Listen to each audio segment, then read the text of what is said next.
Dalam video ini, saya akan menceritakan bagaimana pengalaman saya menggunakan smartphone flagship Android yang mungkin bisa dibilang termahal dan terpopuler tahun ini, Samsung Galaxy S8 Plus. Mungkin tidak bisa dihitung sebagai full review ya, karena ini lebih berdasarkan penggunaan sesuka hati saya saja. Mengingat rasanya review dari ponsel Samsung, sudah pasti banyak yang sudah bikin videonya. Dari awal, ketika saya dipinjami Galaxy S8 Plus ini, saya ingin tahu, apa sih bedanya pakai flagship beneran?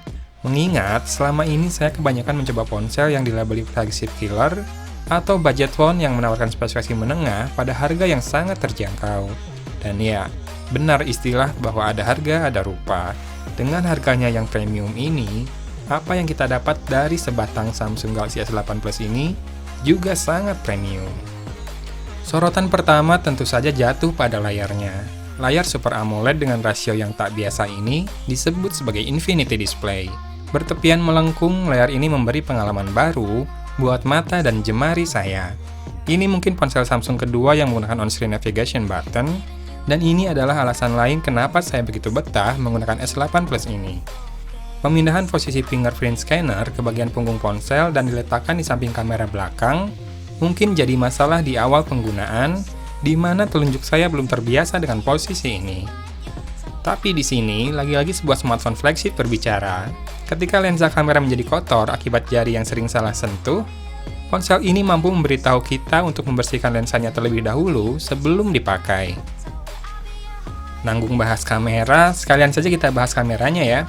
Buat yang sudah lihat video versus S8 Plus dengan OnePlus 5, mungkin sudah tahu bagaimana penilaian saya pada kamera S8 Plus ini. Tapi tenang saja, masih ada kejutan lain yang saya dapatkan dari kamera ponsel yang menurut saya terbaik sejauh ini. Coba deh lihat hasil perekaman video saya berikut ini.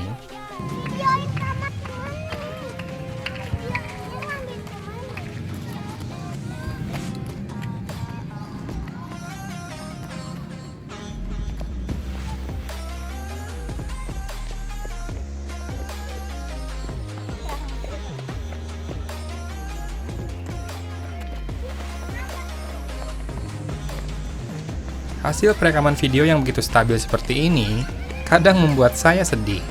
Bagaimana tidak, kamera mirrorless yang selama ini saya pakai membuat video-video sederhana di channel ini saja tak punya stabilization. Jadi pengen ganti kamera rasanya. Fakta bahwa Samsung Galaxy S8 Plus ini hanya pinjaman semakin menambah kepiluan hati ini. Lanjut ke hasil foto yang dihasilkan, saya langsung coba pada kondisi ekstrim saja ya, malam-malam di jalanan komplek. Dan hasilnya seperti ini saja. Kalau di kondisi ideal mah nggak usah ditanya ya, keren lah hasilnya, termasuk kamera depannya. Kalau Anda mau tahu seberapa bagus, ukurannya sangat sederhana. Akibat suka dipakai selfie bareng, istri saya jadi menginginkan ponsel ini. Untung saja, harganya jauh di atas budget belanja gadget kami berdua, jadi alasan menolaknya sangat mudah, kemahalan.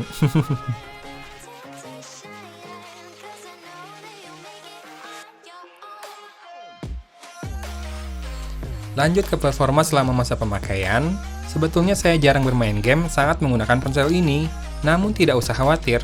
Skor AnTuTu Benchmark ini pastinya cukup mewakili performa prosesor dan GPU-nya. Dan terbukti memang saat beneran saya coba bermain game, smooth, tak jauh lah dari performa OnePlus 5 yang skornya sedikit lebih tinggi waktu itu. Yang cukup mencengangkan adalah daya tahan baterainya, yang setelah dipakai menembus 24 jam, masih memiliki sisa baterai yang cukup untuk dipakai bertahan beberapa jam lagi, membuat saya tak akan gelisah jikalau harus membawanya bepergian tanpa ditemani powerbank. Mungkin memang Samsung adalah produsen chip yang paling mampu mengimbangi kedikdayaan Qualcomm di tahun-tahun belakangan ini.